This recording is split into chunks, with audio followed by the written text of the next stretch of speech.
And thank you all for being here today, and welcome to METALCON. I hope it's been a good show for you so far, and certainly look forward to having you here with us at the show the next couple of days. As Sherry kind of alluded, I have kind of a long history in this industry. I do currently serve both on the board of directors of Metal Roofing Alliance and Metal Construction Association. So I'm always happy to talk to you about things that are happening at a higher industry level and some of the work being done there as well. Now that said, today what we're going to focus on is the use of metal roof and wall panels on existing and even historical buildings, or historical restoration and historical preservation buildings. We feel this is very much a big opportunity So metal has some very unique benefits that lend itself well to historical restoration and preservation of buildings. And so that's kind of what we're going to focus on today.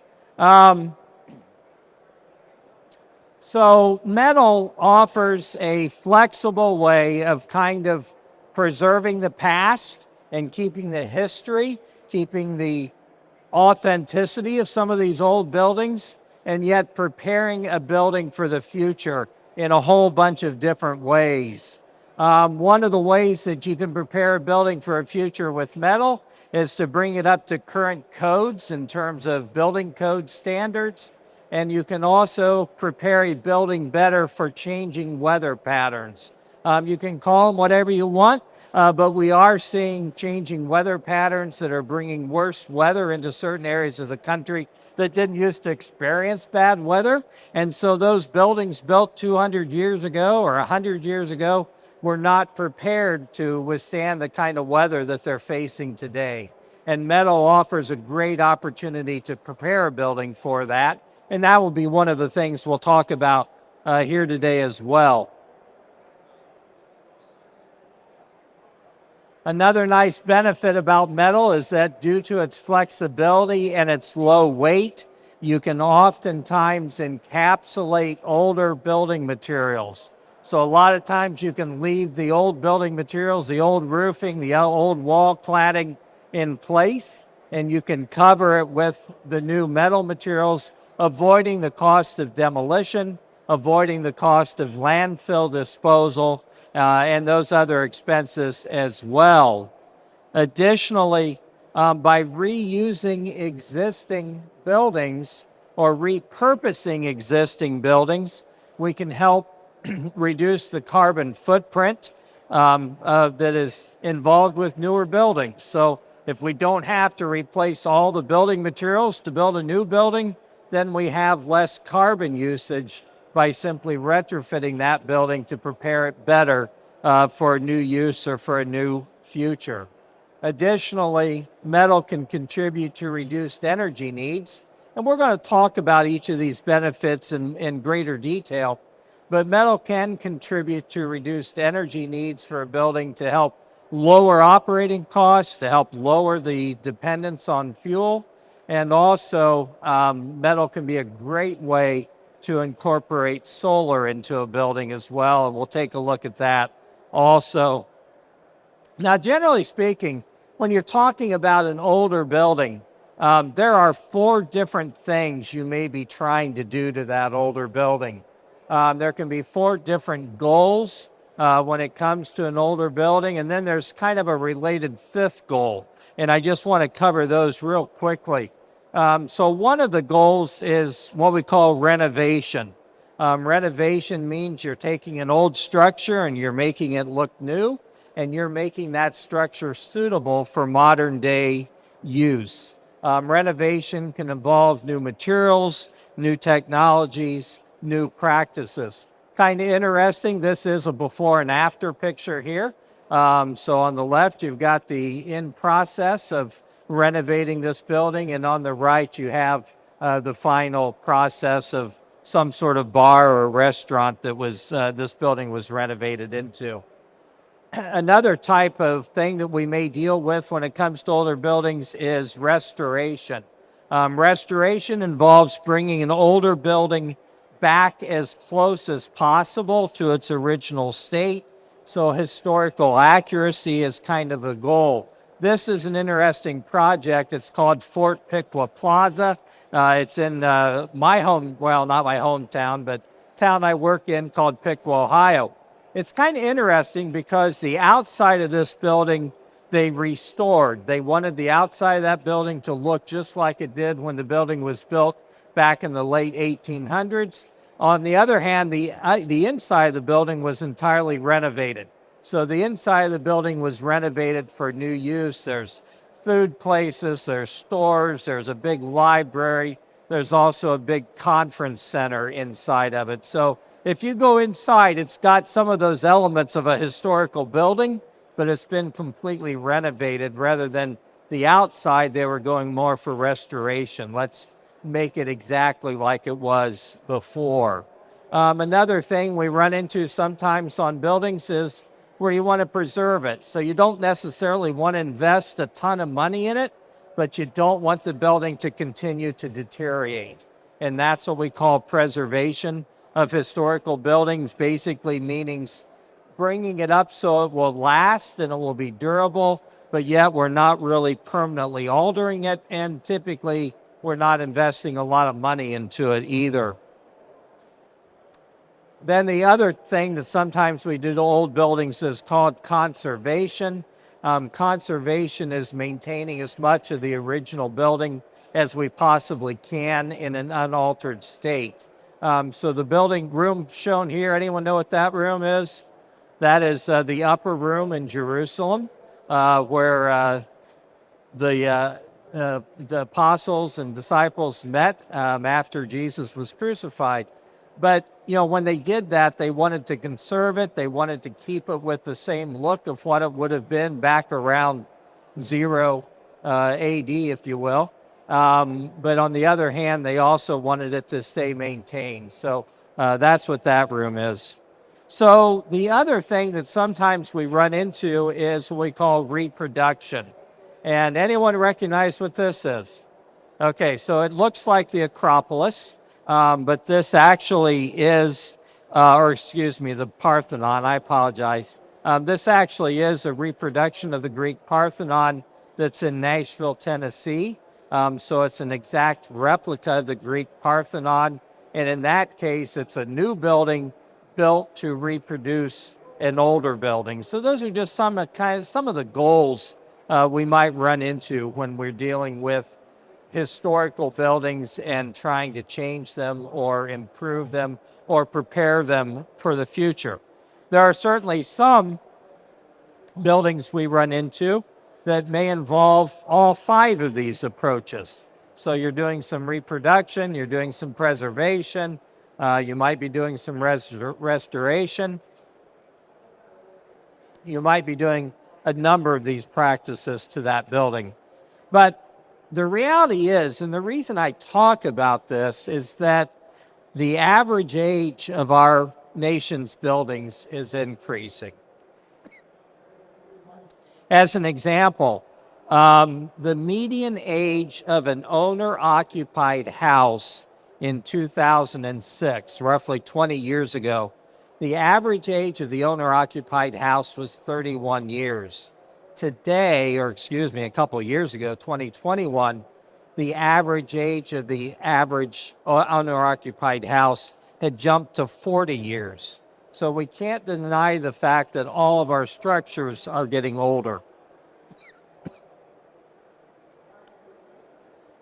As a result, we also have a greater number of older buildings. So the number of buildings out there that have some years on them is increasing all the time. And a reality of older buildings is they're often energy inefficient rather than energy efficient. Older buildings also often have weakened or vulnerable structures because they were built so long ago and because they weren't built for today's rigors and today's uses.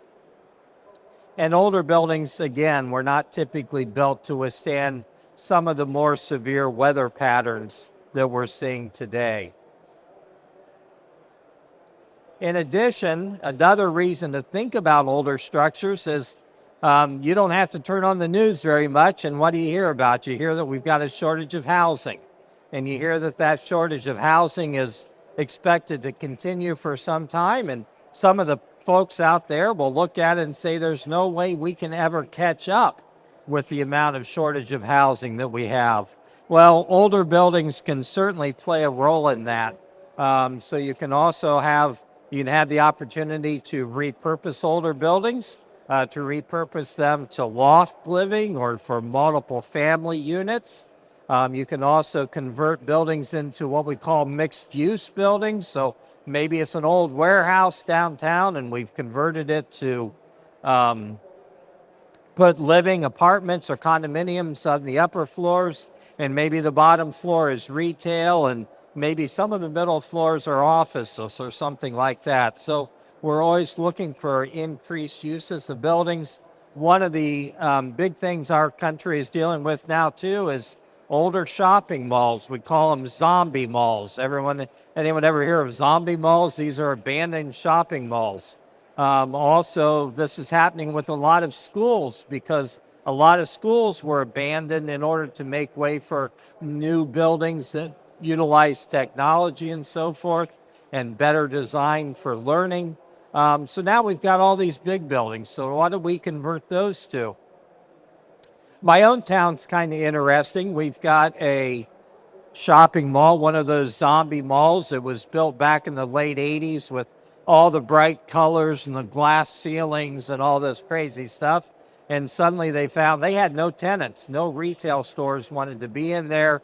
I think it was about 350,000 square feet. So now they have converted that to mixed use. There is a little bit of retail in there, but there's some industrial in there. There are some play areas going in there. And so we're always looking for ways to figure out how can we reuse these older buildings. And sometimes metal can come into play on that, which we'll look at here in a little bit. Metal also can be a great way to speed up building construction through its friendliness, the low weight of metal, the fact that you can panelize metal. And so a lot of times you can increase the speed of restoring an older building by using metal products versus going back to old masonry or old technology products. Metal also, another benefit is it does increase the life expectancy of a building. And this is the same case whether it's a retrofit or whether it's a new building. Metal is a great way to create a building that's going to last a long time. One recent study showed that a wooden structure had a service life of 51 years, while steel and masonry structures both had expected service lives of 77 years. So we're getting a lot more durability out of that building simply by converting it to metal or maybe masonry rather than wood. The Metal Construction Association, MCA, which is one of the sponsors of METALCON here, MCA has done some significant expected life studies on some older metal roofs. And what we're finding is that most of those older metal roofs, these have even been low pitch roofs that we have done these studies on. These metal roofs have life expectancies of 80 years and in many cases quite a bit longer than that. So we build a lot into the durability and resiliency of a building simply by converting to metal. Properly maintained, metal really can be very much the last exterior envelope on a building. So I want to look a little bit at some of the historical metal roofs and kind of, so, you go in and you're restoring a building, you encounter an old metal roof, what did that metal roof look like? How can it be restored today? How can it be replaced today? We're going to take a quick look at that. So some of the types of metal roofs used today, and this, of course, is Thomas Jefferson's Monticello in Virginia. Monticello originally had a copper roof on it.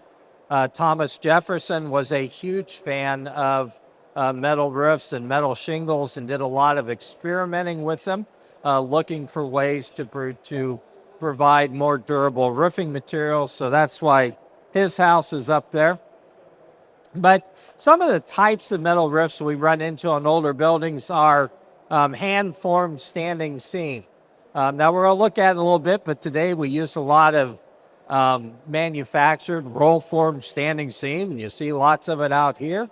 Back in the day, they didn't have roll formers, so they hand-formed it out of sheets of metal, and they used crimping tools, and that's what you see an example here. And there are still some great craftsmen out there that they're still doing that today with hand. There we got one right here with hand-formed standing seam.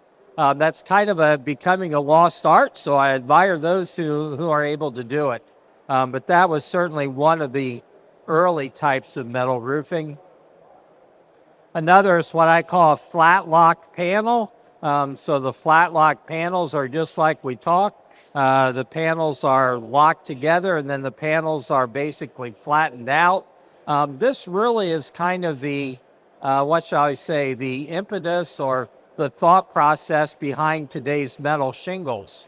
Metal shingles really use kind of a form of flat lock, and so that's kind of what led to the metal shingles, was the old flat lock. And of course, then we also had soldered flat lock. So whereas this type of flat lock would typically be used on a pitched surface that had some degree of pitch to it, the soldered ones, usually copper or sometimes lead, were used on actual flat roofs where they did a flat lock and then they soldered the seams for water tightness. Again, still being done today and still creates a great durable roof. And so if someone really is trying to reproduce that old metal building, they might find themselves ending up with a soldered copper seam or a soldered copper roof. Another thing many folks don't know about is metal shingles. If you go into any town, maybe from the turn of the last century, I got to be careful to say that, but the turn of the century to 1900, a lot of times you'll go into sort of their Victorian era area of town, and you'll find old Victorian era metal shingles. I think these are kind of fascinating because back in the day, pretty much every major town in the United States, and I'm talking 1880 to 1920, had a company or two that was stamping a metal shingle. And they did that with sort of what we would call primitive equipment. It was sort of a preformed drop or a drop press. Wasn't really powered. They would hoist up this big weight and let it free fall drop to smash out the metal shingle.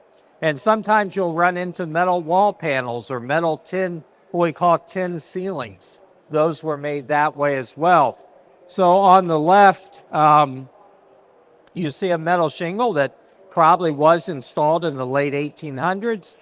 Someone has put countless layers of paint and coating on that to keep it functional. But the fact is, it is still functioning. On the right, you see a modern variant of a metal shingle designed to look a lot like that Victorian era metal shingle.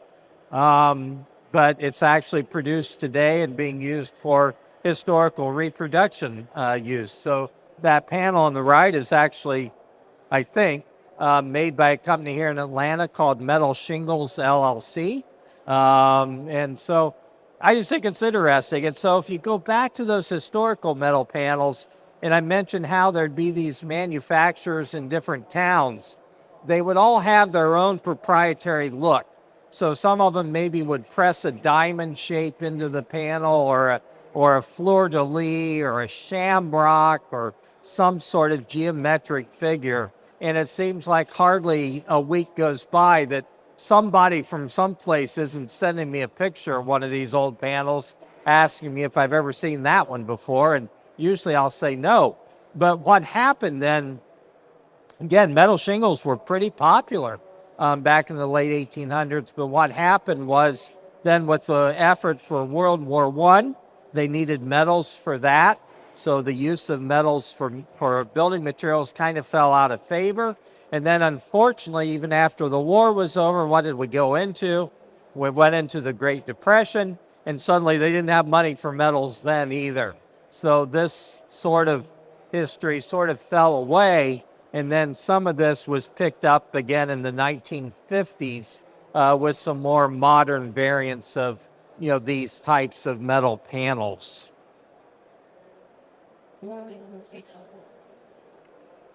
So let's take a quick look at the types of metal modern product designs that are available today. On this picture here on the left, you see a traditional snap lock standing seam. So that's a hidden fastener snap lock standing seam. That is actually produced out of anodized aluminum. We do a lot with painted aluminum and steel. But we're also seeing more being done with anodized these days, and that's what that is on the left. The panel on the right is a metal shingle that is designed to look like slate, and it also has what we call a print coat on it. So there are actually 4 different layers of paint on those panels that give it that variety of colors. It is a PVDF system, which you're going to be familiar with, and our good friends at PPG behind us there make some great PVDF coatings. But that particular, to get that sort of slate look, there's a primer finish, there's a base coat, which is sort of a dark gray, there's a lighter gray, which gives you that coloration, and then there's a clear coat over the whole thing, and they are all PVDF chemistry. So obviously, of course, some of the panels available today, this is probably old hat to a lot of you, but there are exposed fastener products. They are, of course, fast to install. They are commonly available in a number of profiles from 5V to R to PBR and AG panels. A lot of times this is kind of what sometimes I'll refer to as entry-level metal roofing, if you will. And so a lot of times these are available more with the polyester finishes rather than the high-performance PVDF finishes. Over time, the fasteners may need some addressing of maintenance or replacement because this type of panel doesn't really have allowance for expansion and contraction of the metal. So over time, the fasteners kind of start to walk their way out of the wood that they're fastened into or whatever substrate it is. So periodically, those fasteners might need to be retightened or even replaced at some point. We do see these type of panels being used residential, but I would say the more common uses of these panels are on agricultural outbuildings, storage buildings, self-storage buildings, those type of things have been pretty common uses for this type of panel, but we do see them residential as well. So then we get into a snap lock standing seam. Again, this is a snap lock standing seam with a hidden fastener. In this particular case, that is a clip fastened product, but we also, of course, make snap lock standing seams that have nail hems on them. So it has a concealed nail strip, kind of like vinyl siding that runs vertically up the roof, if you will. But they have the nail strip down the one side. A lot of times when we get into standing seam, we're talking about some of the more high performance coatings. You will find some polyesters, but PVDFs are pretty common on standing seam as well. Little to no maintenance because you don't have any exposed fasteners, and because either with the clips or with the nail flange, you've got allowance for the thermal movement of that metal to allow that metal to move. So common uses of a snap lock would be commercial buildings, higher end residential properties. And then we get into mechanically seamed standing seam. Mechanically seamed differs from snap lock in that when you put a snap lock panel together, there is an actual snap. You snap them together and they lock. With a mechanical seam panel, the interlocks initially come off the machine where they simply nest with each other, and then you run a seamer down that seam that actually crimps that seam tight for water tightness. Our friends DI Seamers are here. Great place to look at seaming machines. So a lot of times we will use this type of panel on a lower pitch roof. So if you got even a historical building that has a low pitch roof, could be as low as 1/4 and 12. A lot of times you will go to the mechanically seamed because we can get watertight roof systems even at those very low pitches. On the other hand, a snap lock panel, generally you're looking at about a 212 minimum pitch because less than 212, potentially you could flood it out if you got enough water on the roof. It would not keep that water out. Another thing on mechanically seamed standing seam, sometimes on snap lock too, we will actually put a bead of sealant in that seam that will also help in making that seam watertight for very low pitches. So that would be like a bead of butyl sealant that would go into the seam. And then the final type of metal panel being made today is kind of a generic, what we call modular panels. Modular panels oftentimes get involved with these historical projects where maybe they had wood shakes originally or they had slate and they want to keep something that maintains that look of the old original roof. On the modular panels, you got a great design variety. You can get shake look, you can get slate look, you can get shingle look, you can get tile look. Normally these products require a 312 minimum pitch because they are installed horizontally rather than in vertical strips. So we've got horizontal interlocks, and that's why we require the minimum 312 pitch. These will typically have higher performance coatings on them. They might be PVDF.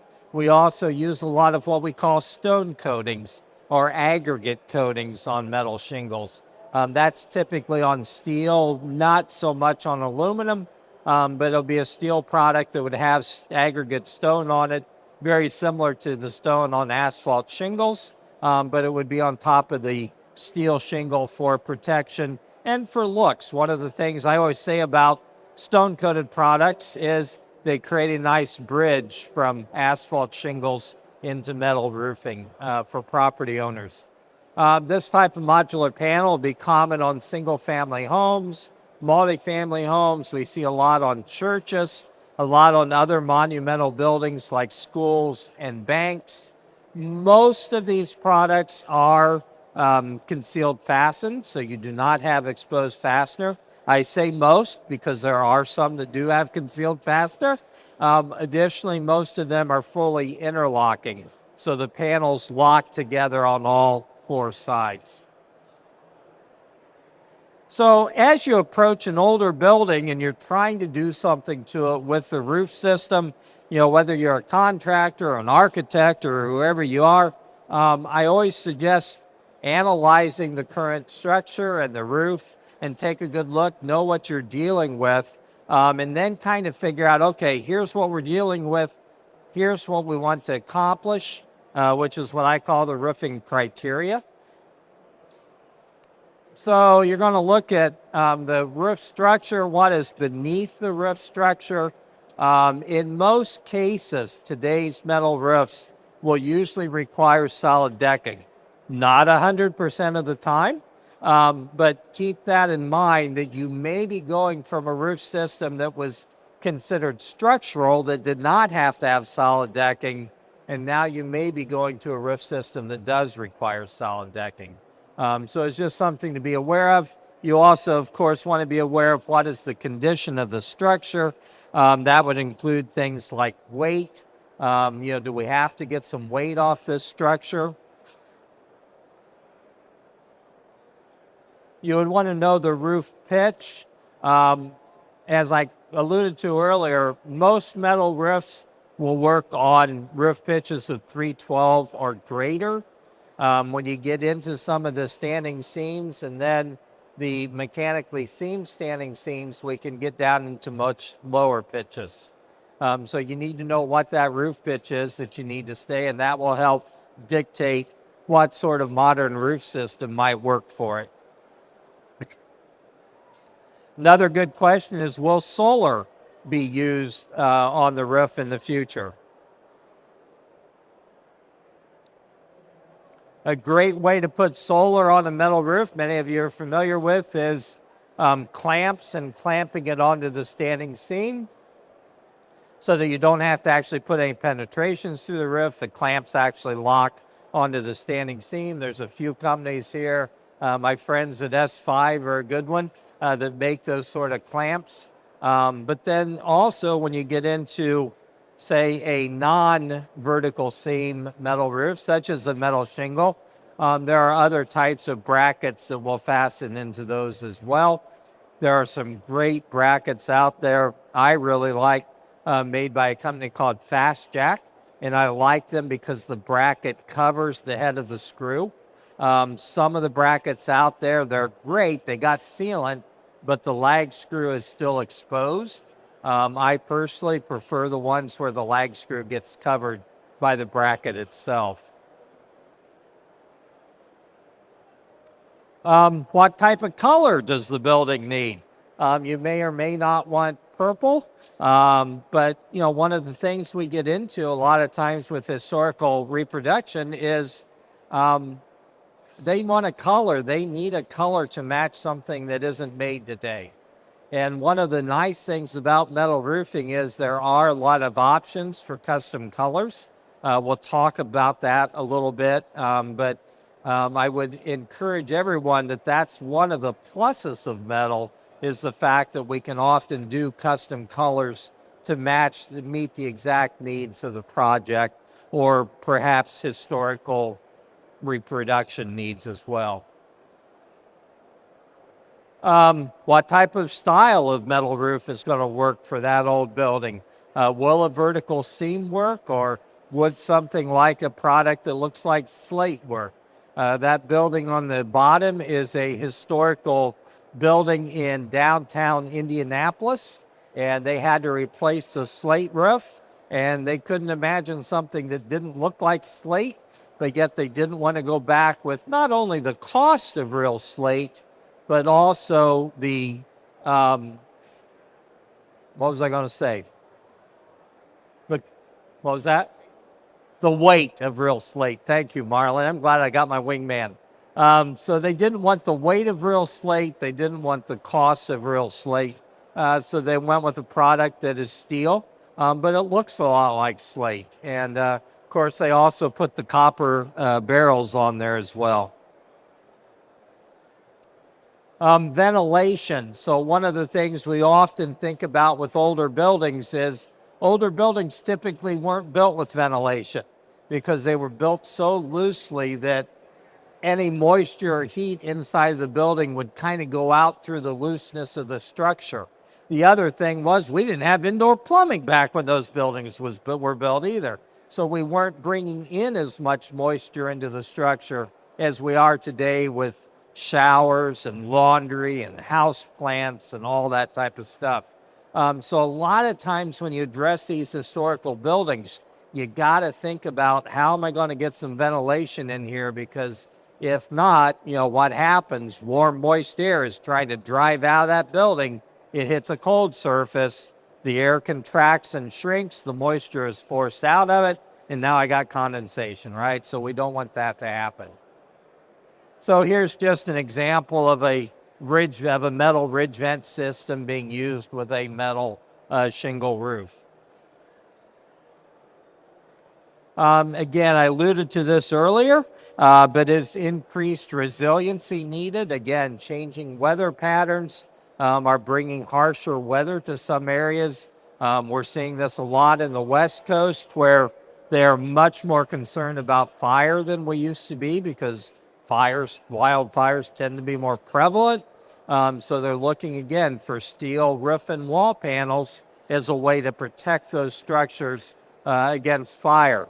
Metal can also be a great way even for seismic stability because of its low weight.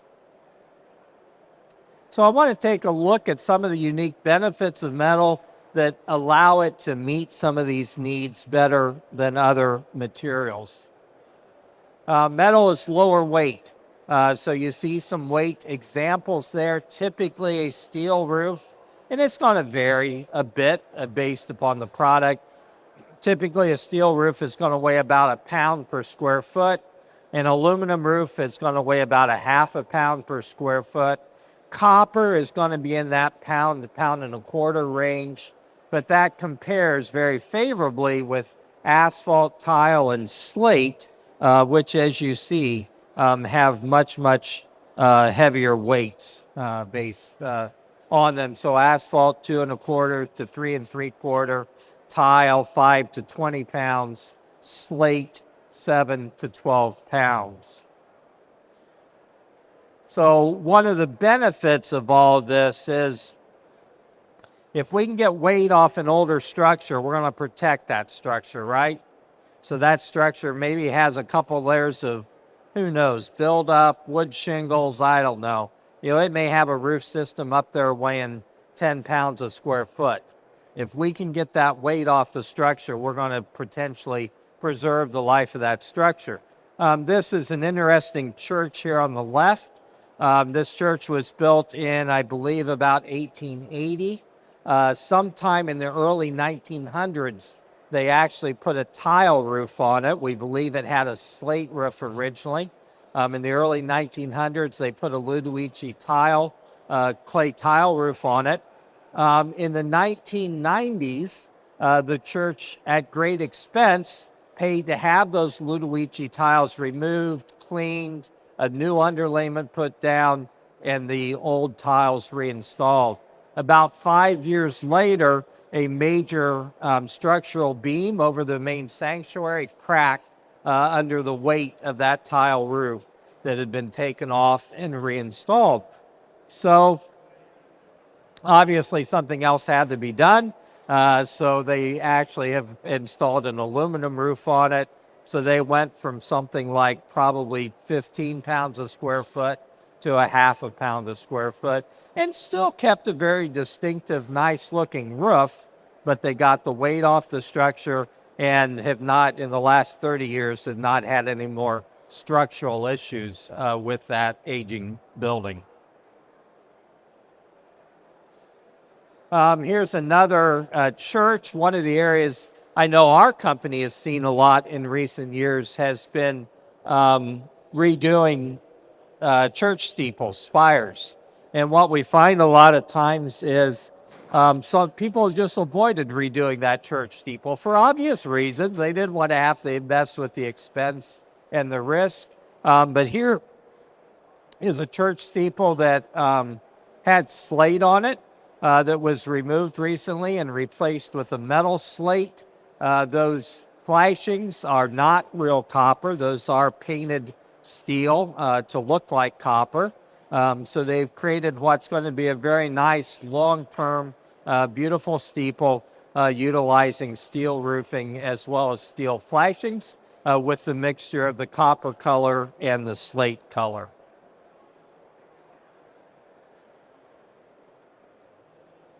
A lighter weight structure also, or a lighter weight roof, can also protect a structure from seismic movement. So this building is actually in Japan. And so back in, I want to say, the early 90s, there was a pretty major earthquake in Kobe, Japan. And a lot of the buildings literally flattened under the weight of their historical tile roofs. And so what we have found is Japan has started to use a lot more metal roofing in order to get away from those high weight roof systems, because they do live in an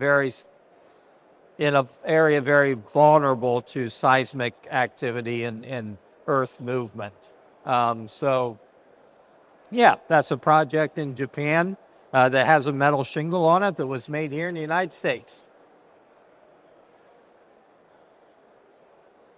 Of course, we also have options on lower pitch roofs to encapsulate the old roof and go over it with products like Roof Hugger that allow you to install a metal roof over an old metal roof. So this is a low slope metal roof going over an existing low slope metal roof. There are also options with these retrofit systems to increase the pitch of the new roof if you want to. So those retrofit purlins you see could get progressively taller so that you're actually putting a little bit higher pitch roof on at the same time as well. But again, what we're doing here is we're avoiding having to do landfill disposal of the old roof. In that case, it's a metal roof, would have been recycled, but we are saving some cost and money by going over the old metal roof. Some other benefits we see common with today's metal roofs are the wind resistance, their flexibility and adaptability to a wide variety of structures. This is a fairly famous picture. A few years ago, there was a hurricane that devastated Mexico Beach in Florida, and there was pretty much about one house standing. There's actually been a documentary made of that house called Last House Standing. Now, they had done other things to help make that structure very hurricane-proof, but the metal roof survived that hurricane unscathed as well.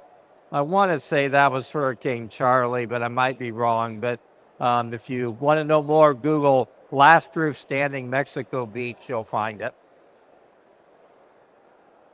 And one of the benefits to metal roofing for that is the fact that, you know, I always talk to folks, a lot of roofing materials depend upon gravity to hold them on the roof and hold them together. I mean, sometimes there might be sort of a failure-prone sealant in between the shingle layers, but you think about tile and wood shake and slate, it's just gravity that are holding them together and holding them on the roof. Nice thing about metal is we have that ability to create interlocking panels so that the panels actually interlock one to the next, and that helps dramatically with wind resistance. Here are just some examples of some of the aesthetics of metal roofs. Again, we looked at that slate look product in the upper left earlier. The lower left is a copper product. That is a solid copper shingle. The upper right is an aluminum shingle. That project is in Hawaii, in case you didn't figure that out. And we see a lot of aluminum roofing, both standing seam and shingle form, being used in some of these highly corrosive environments, such as Hawaii, Japan, some other areas where they have a lot of coastal applications. One of the cool things, and I alluded to this earlier, is metal does give you flexibility for custom colors. So if you run into a historical job and they are dead set on a custom color, don't hesitate to reach out to your supplier and see what can be done to make that happen. There might be minimums, but I'll show you something. So that panel on the right has a powder coat finish on it that was a custom color that can be done in any job lots. So any job lot size, they can put that custom color powder on there. In that particular project I was involved with, so that is on a historical village out in Santa Clarita, California. And so they've got a historical village with all these old turn-of-the-century buildings. They all had wood shingles. They're in an extremely bad fire-prone area. I went out there for a meeting, met with the historic powers of the Historical Society, literally almost saw them come to fisticuffs with each other, arguing that there's no way anyone could ever come up with a metal roof that would be good enough to look like their old wood shingles. I was kind of scared and ready to pack up my bags and leave at that point, but I said, tell you what, let me take one of your old wood shingles with me and let me go back and let me see what I can come up with. And so I brought it back to our lab. They came up with some custom colors, and the old wood shingles on these buildings were cedar. So they had reddishness to them. They weren't just that grayish color. And so we were able to reproduce a grayed out cedar shingle. And at this point, they've changed pretty much every building in this little historical village, and everyone is absolutely thrilled. It's been on the news and all kinds of things that they were able to come up with a steel roof system that would be fire safe and yet historically look good for their buildings. The building on the left, anyone remember Yogi Bear Park Resorts? Ever go camping with your parents at a Yogi Bear? Okay. The thing Yogi Bear was always known for was their bright orange roofs, and those were metal roofs. Well, there was a Yogi Bear camp resort out in Joshua Tree National Park, California, which is near Palm Springs. And over time, Yogi Bear decided to sell it, and the National Park Service ended up with this old Yogi Bear Park Resort. A few years ago, they had brown asphalt shingles on them.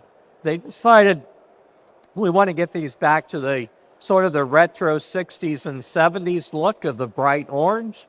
And so they ended up I ended up talking to them, and I said, I got the paint formula for you.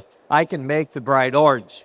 The funny thing was, as much as the architectural firm wanted to get that retro look, they put the ixnay on the bright orange. And we still did a custom color, but it was more of an earthy orange that kind of fits in with the desert scene out there rather than the real bright orange. And I was so bummed because I hadn't done a bright orange roof in 40 years, and I really wanted to do one, but they didn't let me.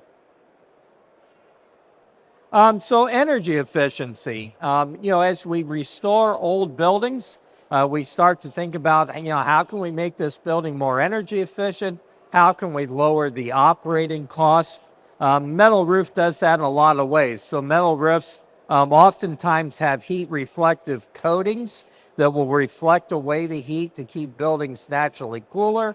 A lot of these metal roofs have thermal breaks in them. That's one of the biggest areas of energy study right now is thermal breaks. So we know that the metal, most of you have been on metal roofs, you know that metal gets hot in the sun, doesn't it? But if I can separate that metal roof from that hot metal from the building with a thermal break, some sort of airspace, I can block the conductive heat transfer from the metal to the structure. So we can address conductive heat transfer, and finally convective heat transfer, which is the concept that hot air rises. By putting good ventilation on the roof, we can get any gained heat that does get into the attic. We can get it right back to the sky with a good ventilation system, bringing fresh air in, hopefully, and exhausting out the air at the top. So metal offers great opportunities for bringing about some energy efficiency to these older buildings as well. Sustainability, if you look at other types of products you could use on historical buildings, asphalt shingles, that type of thing,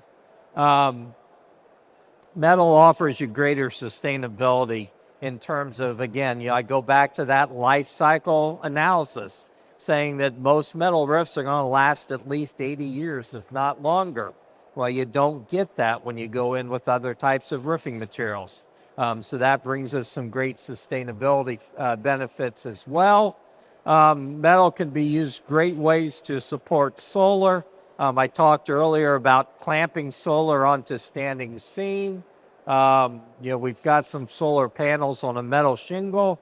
The top right is actually a product some of you might be familiar with.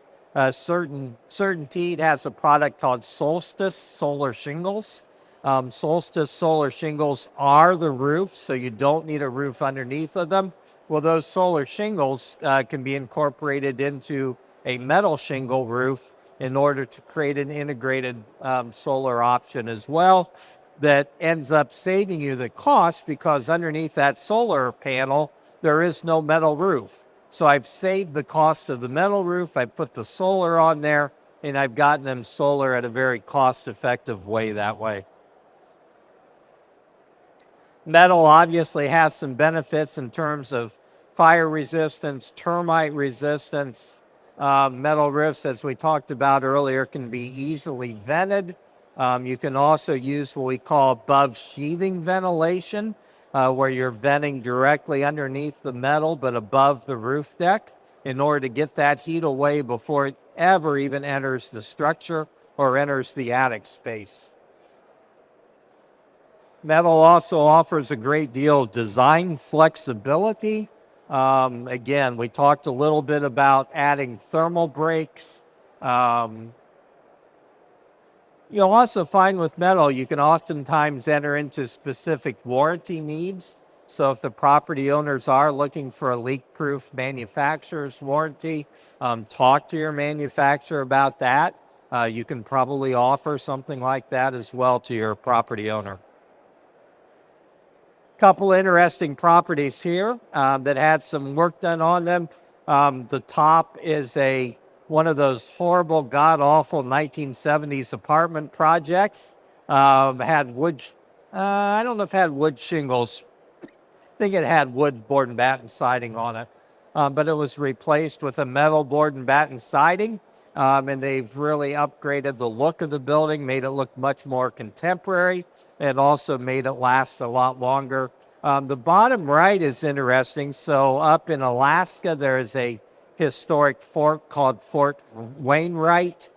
Fort Wainwright buildings had, I want to either say asbestos or slate roofs on them that they needed to remove. And so they replaced those with a metal shingle. Again, kept them a similar look, but got the weight off those historical buildings. So real quick overview, we're running a little bit short on time. By the way, I will give you my information at the end. I'll be happy to send you this PowerPoint deck if you'd like the whole deck. So the metals that are commonly used are steel, aluminum, which would both typically be painted. Copper typically is going to be unpainted. It will develop that trademark patina green over time. Zinc we're seeing used some on historical buildings as well. A lot of history there with zinc roofs that were used in Europe. And so there are some of our historical buildings here in the States that have zinc as well. And of course, there's other exotic metals, stainless steel, titanium, tern. There are other types of metals that can be used as well. We kind of talked about it already, but the rough level of coatings, if you're specifying a coating system on a metal roof, polyester is kind of what I call entry level. There are great polyester systems out there. Our friends at PPG make some. But they don't have the performance that you get into in terms of fade and chalk resistance with the PVDF coatings. And so you go polyester, PVDF, not in level quality, but if you want a mill finish sort of look, there are mill finish roofs that have clear acrylic on them. So it gives you that natural metal silver look, but there actually is clear acrylic on there. The clear acrylic tends to wash away over time, but it helps you with fabricating the panels, helps you with installing the panels rather than trying to deal with completely mill finished metal. And then, of course, there's also aggregate coatings I talked about earlier, which are also called stone coatings.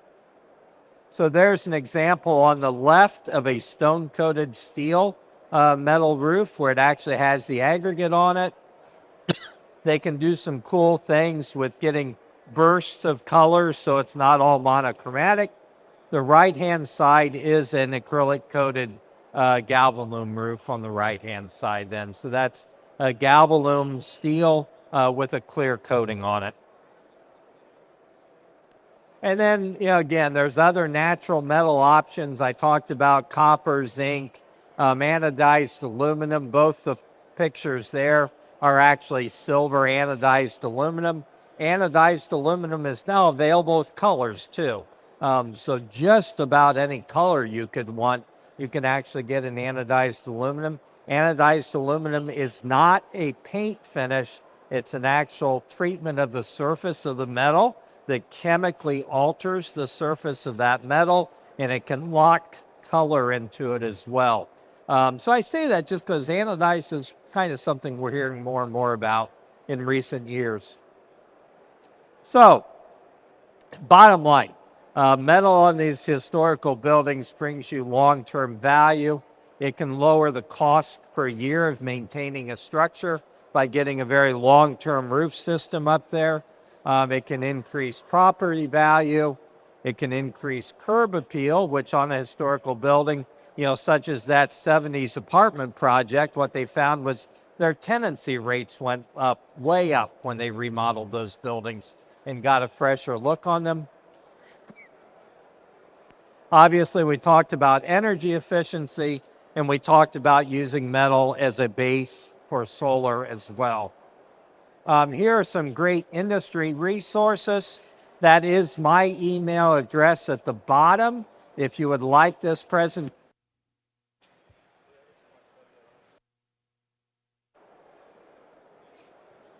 if you want that, if you want the presentation, drop me an email. I'll send it to you, or come up and I'll give you my business card. It has my email on it as well. Happy to send you the presentation. Also, other great resources. The show you're at, METALCON, Metal Construction Association, is a more technical resource. Metal Roofing Alliance is more about residential and market development. And of course, all of your manufacturers here would be happy to help you as well. So, now I have a question for you. We're done with all that. $20 bill. Anyone want a $20 bill? Anyone? Hands up. Anyone want a $20? Okay, I saw you first back there. Okay. Ask you another question. I'm going to wrinkle this $20 bill up. Anyone still want a $20 bill? Probably do, yeah. Okay, let me do this. I'm going to do this. Mush it around. Okay. My shoe, I haven't stepped in any dog poo, I promise. Anyone still interested in the $20 bill? So I just do this as a reminder of the people that we run into. We run into people in our lives who have been pretty scrunched up, who have been pretty muddy, who have gone through tough times. Maybe they've gone through addiction. Maybe they've gone through tough personal times. Maybe they've gone through tough family times. They still have the same worth, right? So I just do that as a reminder to all of us to treat everyone with the same love and grace and respect that we all expect to be treated with, because we were all created by the same creator, and we are all loved the same by that creator. So come up and I'll give you a crisp $20 bill.